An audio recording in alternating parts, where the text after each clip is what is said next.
ابتدا طالب علمی سے بعض چیزیں عجیب محسوس ہوتی تھی، تضاد نظر آتا تھا خود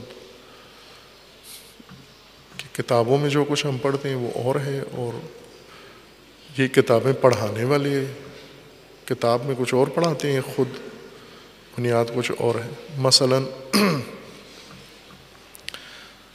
بعض علوم ہیں جو بہت اعلیٰ ہیں، صرف روٹی والے علوم نہیں ہیں جن سے روٹی ملتی ہے، معرفت کے علوم ہیں، اور وہ علوم واقعاً پاکیزہ ہیں، بہت اعلیٰ، ان کے اندر ایک وسعت ہے، بلندی ہے، انسان کی شخصیت پر اثر ڈالتے ہیں، انسان کی شخصیت میں وسعت پیدا کرتے ہیں۔ جیسا علم حاصل کرو گے وہی آپ کی شخصیت بن جائے گی۔ جیسے معروف ہے حوضوں کے اندر، مدرسوں کے اندر، کہ نحوی، صرفی اور نحوی عموماً بے ادب اور بد اخلاق ہوتے ہیں۔ صرفی، نحوی، ادب اخلاق نہیں ہوتا ان کے اندر، یہ ایک عام شہرت ہے حوضوں میں، مدرسوں میں، چونکہ صرف الفاظ کا ادب پڑھتے ہیں، انسانی ادب نہیں پڑھتے، انسان کے آداب نہیں پتہ، الفاظ کی ادبیات ازبر ہیں، انا کے ادب پتہ ہے، انا کا ادب پتہ ہے، کانا کا ادب پتہ ہے، صیغوں کا ادب پتہ ہے، جملوں کا ادب پتہ ہے، انہیں یہ دقیق پتہ ہے کہ حرکات و سکنات عبارت کی کیسے ہیں، عوامل کیا عمل کرتے ہیں، اور توابع کیا ہیں، فلاں کیا ہیں، منصوبات کیا ہیں، مرفوعات کیا ہیں، دقیق ازبار ہیں، ان کو پیچیدہ ترین نقطے ان کو پتہ ہوتے ہیں، اور انسانی ادب میں سے ذرا برابر بات مروت تک نہیں ہوتی ان کے اندر۔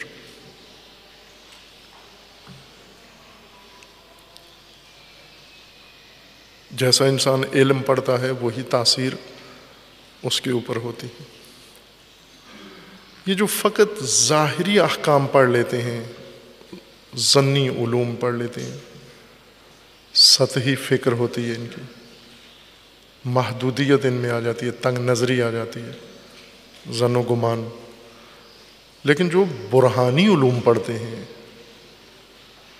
برہانی علوم، ان کے اندر اتقان آتا ہے، متقن ہوتے ہیں، پختگی ہوتی ہے، وسعت آتی ہے، مثلا وسعت فکر، وسعت نظر ان علوم عقلی اور علوم برہانی سے آتی ہے، اور طہارت نفس و طہارت عمل، پاکیزگی اخلاق اور علوم معرفت سے، سیر و سلوک سے انسان کے اندر یہ صفات پیدا ہوتی ہیں۔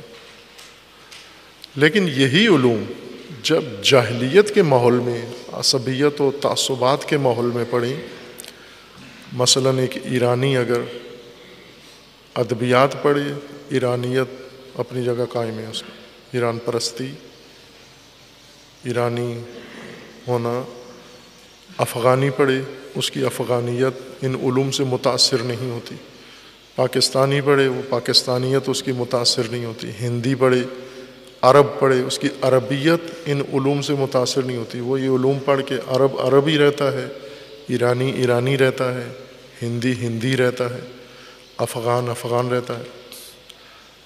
فقہ و شریعت پڑھ کے بھی یہی رہتے ہیں، علم فقہ پڑھتے ہیں، علم کلام پڑھتے ہیں، اور وہی تعصبات اپنی جگہ قائم ہیں، قائم ہیں۔ فلسفہ و منطق پڑھتے ہیں، تعصبات اپنی جگہ قائم ہیں۔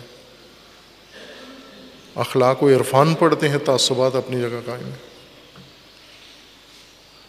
جاہلیت وہ آفت ہے کہ کھا جاتی ہے، علوم و معرفت کو نگل جاتی ہے، یہ جاہلیت اپنے اندر ہضم کر لیتی ہے، تاثیر علوم کی ختم کر دیتی ہے، عصبیت و تعصبات۔ مثلا علم اخلاق پڑھاتا بھی ہے، پڑھتا بھی ہے، لیکن ہے متعصب، علم اخلاق پڑھ کے بھی متعصب ہے، پڑھا کر بھی متعصب ہی ہے، پھر بھی متعصب ہے۔ اور یہ مشاہدہ ہے، عملی مشاہدہ ہے ہمارا، دیکھا ہے، تعجب ہوتا ہے کہ یہ علوم اور تعصب ان کا آپس میں ربط نہیں ہے، تضاد ہے ان کے اندر۔ چونکہ بعض علوم ایسے ہیں جو انسان کا سرے سے عالم خاک سے تعلق کاٹ دیتے ہیں، وہ علوم جو انسان کا تعلق ہی عالم خاک سے کاٹ دیتے ہیں، وہ علوم پڑھ کے پھر بھی خاک اور اپنے وطن کی خاک، اپنے علاقے کی خاک، اپنے ہی خطے کی خاک کو پھر تقدس مقدس سمجھے انسان۔ یہ کیسا علم ہے؟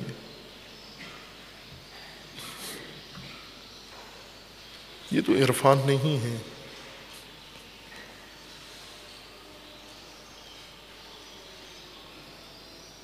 آپ علامہ اقبال کو دیکھیں، علامہ اقبال کے پورے کلام میں تفکر میں کہیں بھی پنجابیت نہیں ملے گی آپ کو۔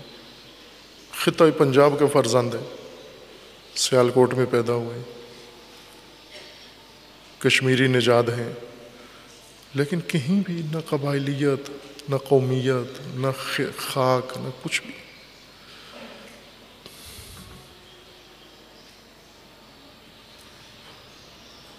آفاقی انسان کیسے بنتا ہے؟ جب تعصبات سے نکلے، جاہلیت سے نکلے، آفاقی بنتا ہے،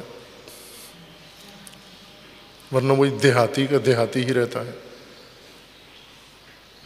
جو اپنے دیہات کی خاک سے نہیں آزاد ہوا، جو اپنے قبیلے کی بندھن سے آزاد نہیں ہوا، یہ باقی قید و بند و زنجیروں سے کیسے آزاد ہوگا؟ یہ انسان حر کیسے بنے گا؟ یہ آزاد مرد کیسے بنے گا؟